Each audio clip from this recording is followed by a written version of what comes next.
Hey folks, this is JR with DIY Prepper. Welcome to the channel, and today we are going to be talking about the idea of how long could you survive in a situation where there was no electricity.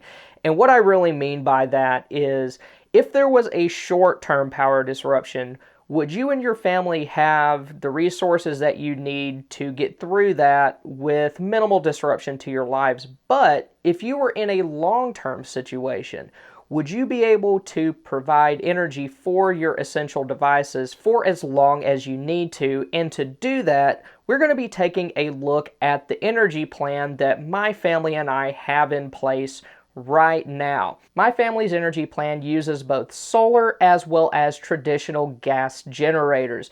Having both gets you ready to deal with the widest range of situations possible.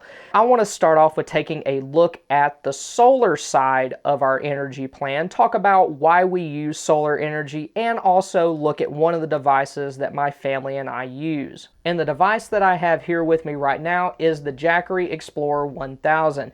It's something that Jackery sent me a few months ago to do a review on, and my family and I, we've been testing it, and we also had the opportunity to use it during a power outage a month or so ago.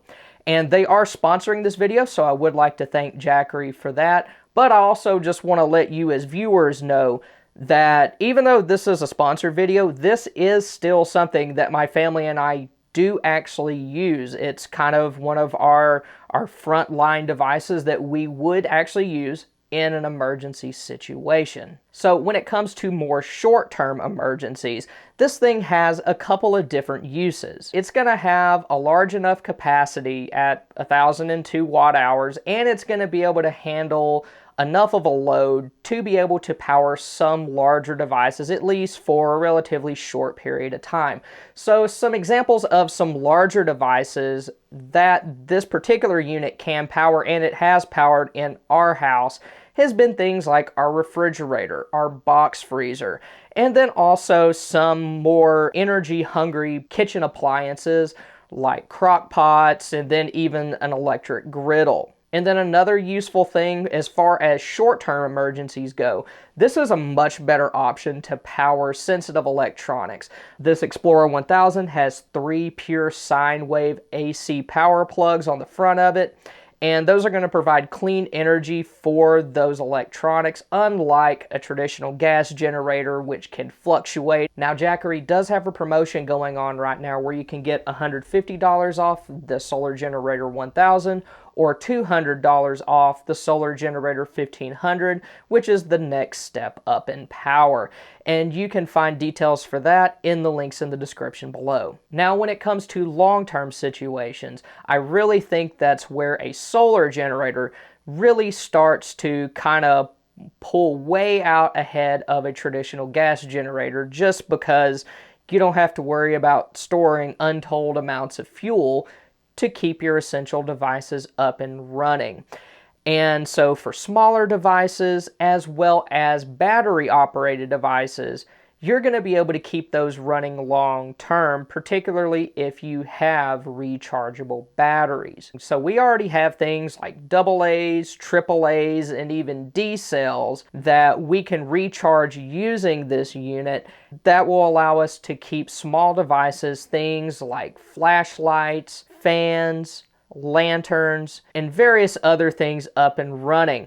We've recently added some motion sensors which run on those rechargeable batteries, and since we have this Explorer 1000, we're going to be able to recharge those batteries as well, so that if we're in a long-term grid down situation where our normal security cameras, they don't work anymore because the internet's down, then at least we're going to have motion sensors to let us know if there's something going on outside of our home. Now, another type of device that this Explorer 1000 is going to allow me to keep running even during a long-term grid down situation is going to be my cordless power tools.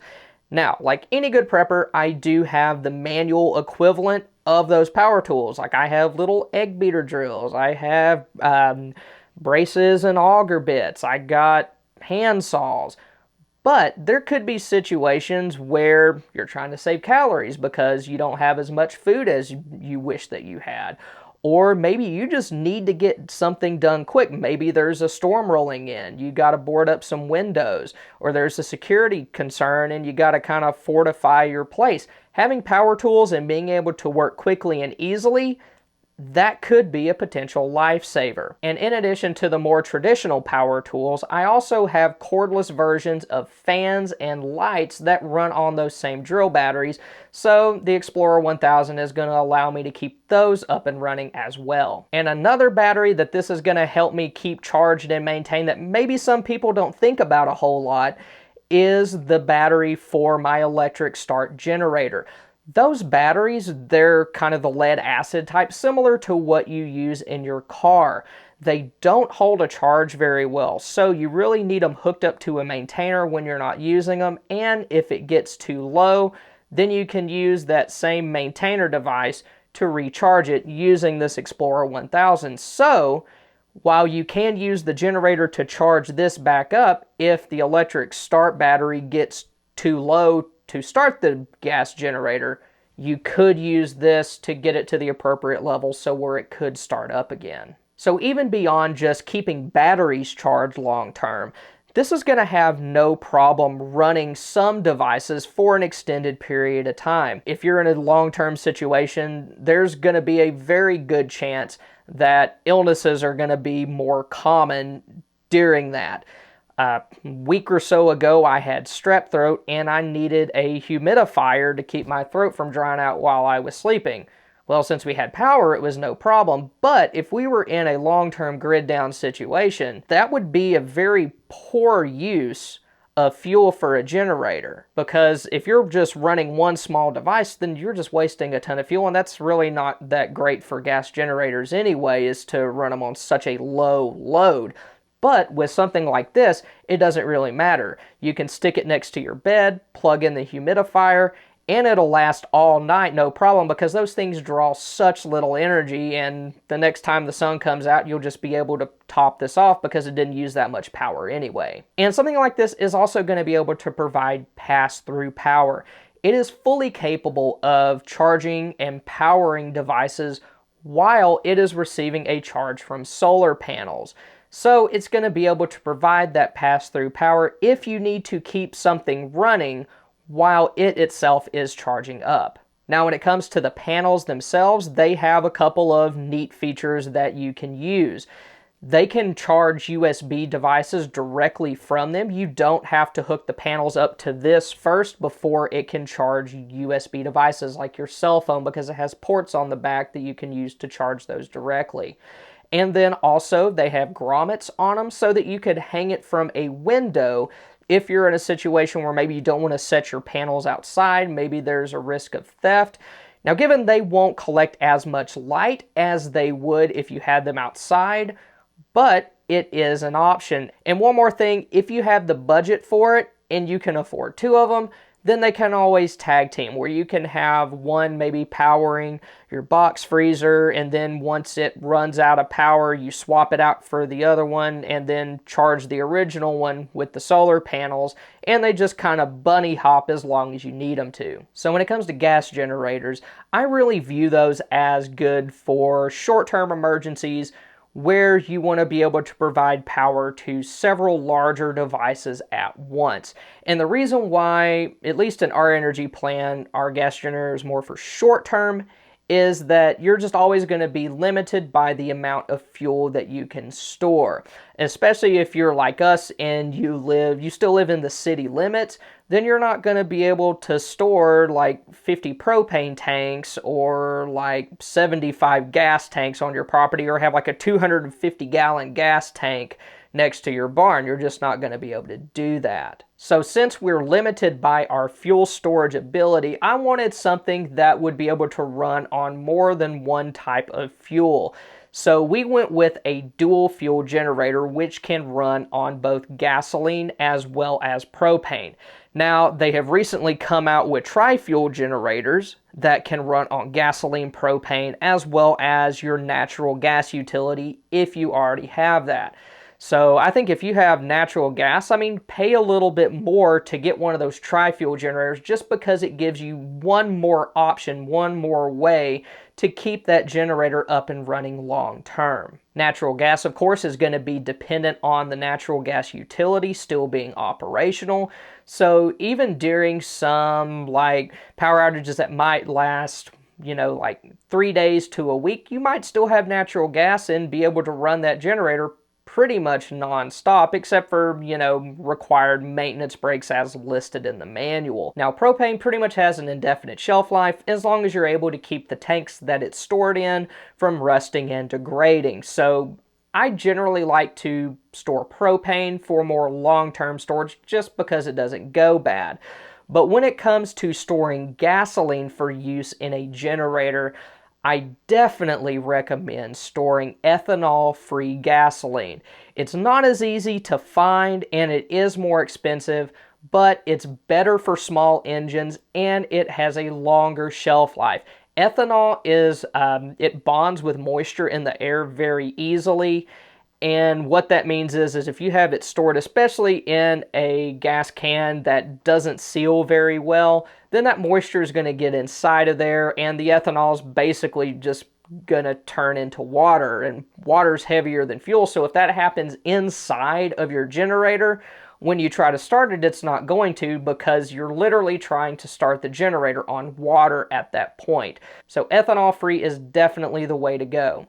Now, when it comes to how we actually use that gasoline versus propane storage, if there's a short-term power outage, I'll generally try to use ethanol-free gas first and then save the propane for more long-term events just to take advantage of its long-term storage capabilities and so that I don't have to go through the hassle of taking it to the propane place to fill up just because that can be a pain in the neck sometimes. So for my family's gas generator, I chose the Champion 3800 watt dual fuel generator. And the reason why I went with a mid-size generator like that has everything to do with fuel economy. Initially, I did want something larger. I wanted something like a 10,000 watt generator that I could hook up to a transfer switch and basically run the entire house all at once, just like I normally would. But the more I looked at the cost of how much storing that much fuel would be, along with the logistical challenges of safely storing that much fuel on my property, the small convenience of being able to run the entire house was far outweighed by the other stuff. So having a smaller generator that can run a few essential appliances using a relatively small amount of fuel, that's going to allow me to keep those devices running for a longer period of time. And of course, if it is a more long-term situation, and I know that it's going to be a more long-term situation, then I can save that fuel that I have stored for recharging my portable power stations so that I can just, limit the amount of devices that I'm running to maybe my box freezer and my essential like flashlights, fans, and then other things like that. If you do end up buying a gas generator, whether it runs on propane, gasoline, diesel, whatever the case may be, you're going to have to think more about maintaining that equipment than you would a solar generator. There's more moving parts that you have to deal with. So you need to make sure that you have plenty of oil stored. You also need to make sure that you have spark plugs, spare air filters, and then also it wouldn't be a bad idea to store some larger spare parts, like especially carburetors. Those have a tendency to gum up big time. Also, if at all possible, get an electric start generator. It's more convenient and also it gives you another way to start that device if the recoil start system for some reason fails. Having multiple ways to start it gives you redundancy, which is nice. And another thing you need to think about, since you are going to have to use that device outside, you need to have a way to secure it.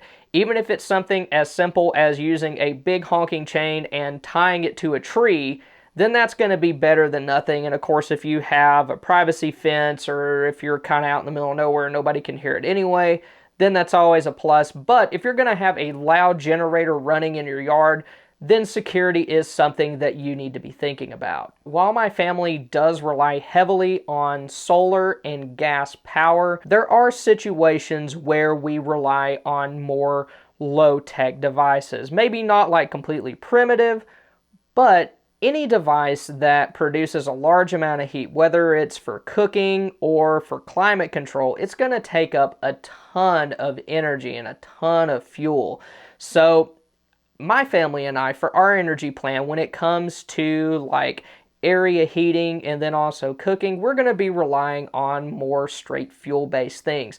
Things like portable camp stoves. Like we rely heavily on both 20-pound propane tanks and 1-pound propane bottles for those.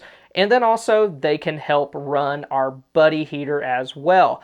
So when it comes to running smaller devices, especially something like the buddy heater off of a larger propane tank, you need to consider that oils from that tank can damage certain parts of those devices. So you want to make sure that you have filters on those hoses, or just have a bunch of 1-pound propane bottles, or be able to refill those.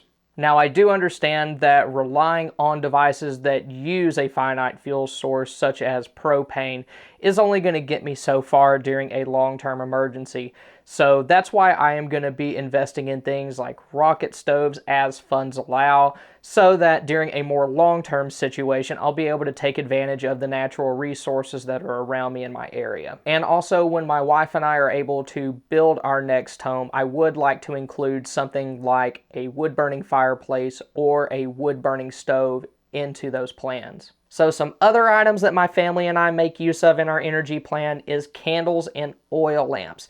And I see those kind of as backups for if we're in a situation where for some reason we lose our ability to use our solar equipment and we run out of fuel for the gas generator. At least we have those devices where we can provide some amount of heat and at least some amount of light. And of course, when using things like that, you want to exercise good fire safety. You make sure that you have a fire extinguisher nearby. And if you ever are in a situation where you have to deal with a long-term grid down type event, then there's going to be other stuff that you have to worry about than power generation, such as water filtration. And you can learn about having a water plan during a long-term grid down event by clicking the card. Y'all have a good one. Thanks again.